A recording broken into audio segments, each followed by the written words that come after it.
नमस्कार दोस्तों, स्वागत है आपका हमारे चैनल टारा ऑनलाइन पर।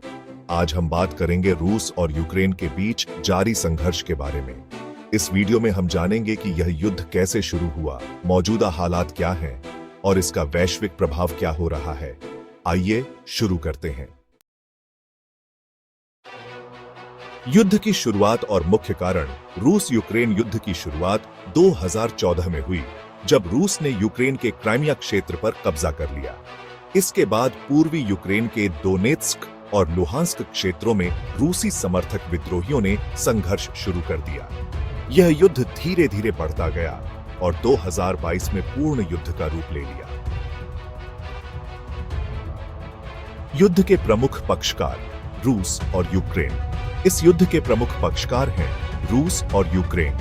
रूस की सेना और समर्थक विद्रोही एक तरफ हैं, जबकि दूसरी तरफ यूक्रेन की सेना और अंतर्राष्ट्रीय समर्थन है। दोनों ही पक्ष अपने अपने हितों की रक्षा के लिए संघर्ष कर रहे हैं। ताजा घटनाएं, लेटेस्ट डेवलपमेंट्स। अब बात करते हैं ताजा घटनाओं की।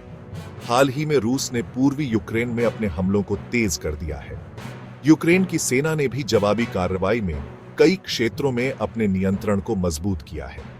युद्ध के मौजूदा हालात बहुत ही तनावपूर्ण हैं। युद्ध के मौजूदा हालात काफी गंभीर हैं। दोनों पक्षों के बीच भारी गोलीबारी और बमबारी हो रही है। कई शहर और कस्बे तबाह हो चुके हैं और लाखों लोग बेघर हो गए हैं। हाल ही में कई प्रमुख संघर्ष हुए हैं, जैसे कि बखमुत, मारियुपोल और खार्किव में। इन संघर्षों में दोनों पक्षों को भारी नुकसान उठाना पड़ा है। प्रमुख मोर्चे हैं। पहला, डोनेत्स्क। यहां पर रूस और यूक्रेन की सेनाओं के बीच सबसे ज्यादा संघर्ष हो रहा है। दूसरा, लुहांस्क। यह क्षेत्र भी संघर्ष का प्रमुख केंद्र बना हुआ है। तीसरा, खार्किव। यहां पर भी भारी बमबारी और गोलीबारी हो रही है। उन शहरों और कस्बों का विवरण जहां संघर्ष जारी है। मारियुपोल, यह शहर लगभग पूरी तरह से तबाह हो चुका है। बखमुत, यहां पर भीषण लड़ाई चल रही है। खार्किव, यहां के कई इलाके पूरी तरह से बर्बाद हो चुके हैं। शांति वार्ता की स्थिति भी कुछ खास नहीं है। दोनों पक्षों के बीच कई बार वार्ता हुई है, लेकिन कोई ठोस नतीजा नहीं निकला है। संयुक्त राष्ट्र और अन्य अंतर्राष्ट्रीय संगठनों की भूमिका महत्वपूर्ण रही है, लेकिन अब तक कोई स्थायी समाधान नहीं मिल पाया है। वर्तमान में शांति वार्ता रुकी हुई है। दोनों पक्ष अपने अपने रुख पर अड़े हुए हैं, जिससे वार्ता में कोई प्रगति नहीं हो पा रही है। अंतर्राष्ट्रीय संगठनों और देशों की भूमिका। संयुक्त राष्ट्र, यूरोपीय संघ और नाटो जैसे अंतर्राष्ट्रीय संगठन शांति वार्ता के लिए प्रयास कर रहे हैं। इसके साथ ही अमेरिका, ब्रिटेन और अन्य देशों ने यूक्रेन को समर्थन और रूस पर प्रतिबंध लगाए हैं।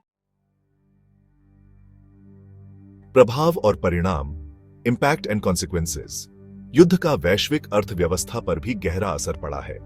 तेल और गैस की कीमतें बढ़ गई हैं, जिससे कई देशों की अर्थव्यवस्था पर नकारात्मक प्रभाव पड़ा है।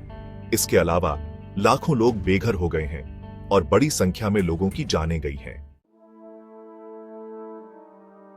युद्ध से प्रभावित लोगों की कहानियां।